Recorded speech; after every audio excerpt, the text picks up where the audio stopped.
Welcome back. Textile companies are buzzing around. The uncertainty around Bangladesh is looked at as an opportunity for Indian textile players. Monte Carlo Fashions, of course, is a largely domestic player and has reported their numbers as well. So we'll talk about all of that and also what's taking place in Bangladesh right now and the impact perhaps at an industry level in India. Sandeep Jain, the Executive Director, joins in now. Thank you, Sandeep, for joining in. A comment on, what proportion of global textiles come in from Bangladesh. Could global players now be looking at Bangladesh plus one?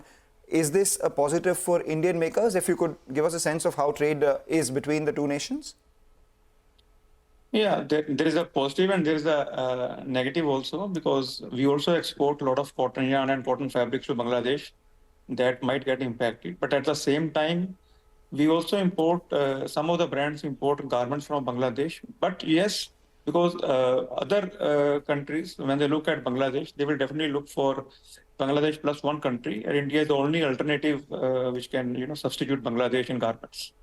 So what you're saying is that for garments, it is a positive, but for yarn exporters, it may perhaps be a negative, especially cotton yarn exporters, because we are exporting yarn to them, which they in turn are making garments of. Yes, yes. All right. Okay. All right. But Mr. Jain, do we have enough capacity to probably accommodate this change? Because I'm assuming that this change might be more immediate and urgent as compared to, larger changes which happen for different issues. Say, for example, the pharmaceutical space and China plus one.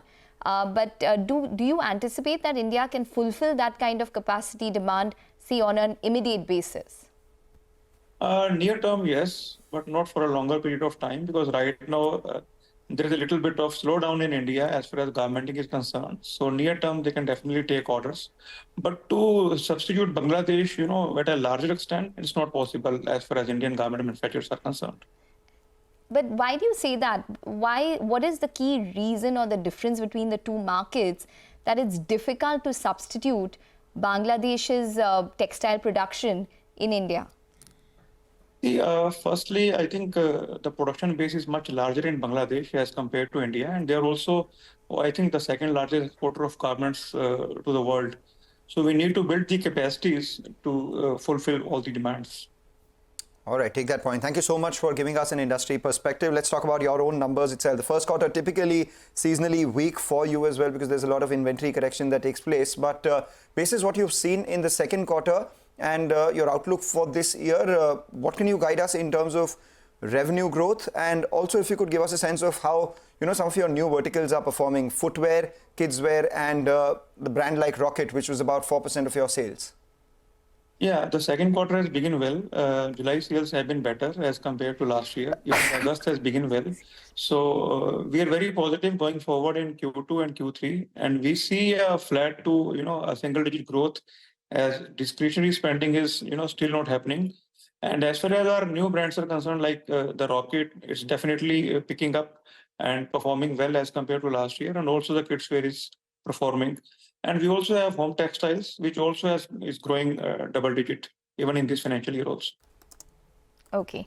So what can you sense? I mean, what is the entire fiscal looking like in terms of FY25? What do you think your exit rate could be in terms of revenue as well as margins? In just recently concluded con call, we have guided for a flat to a single-digit growth in this financial year, but there would be a substantial improvement in the margins. We see a margin improvement around 200 basis points as compared to last financial year in EBITDA. All right. Your North India, Kashmir plant, I remember, was supposed to come on stream. What's the outlook out there? Has it come on stream? And what's the capacity utilization plan out there? No, that plant is cancelled because there has been oversupply, particularly in the blankets and quilt segment. So it makes more sense to buy from the market, which is more competitive now as compared to the past. So we have cancelled that project. Okay.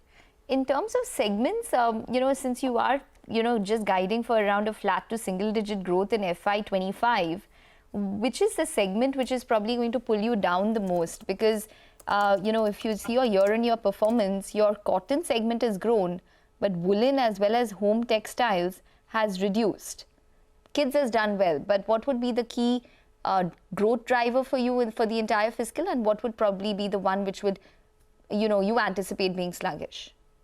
I think definitely the woolen segment, which is going to bring us down in this financial year. Cotton segment is growing basically.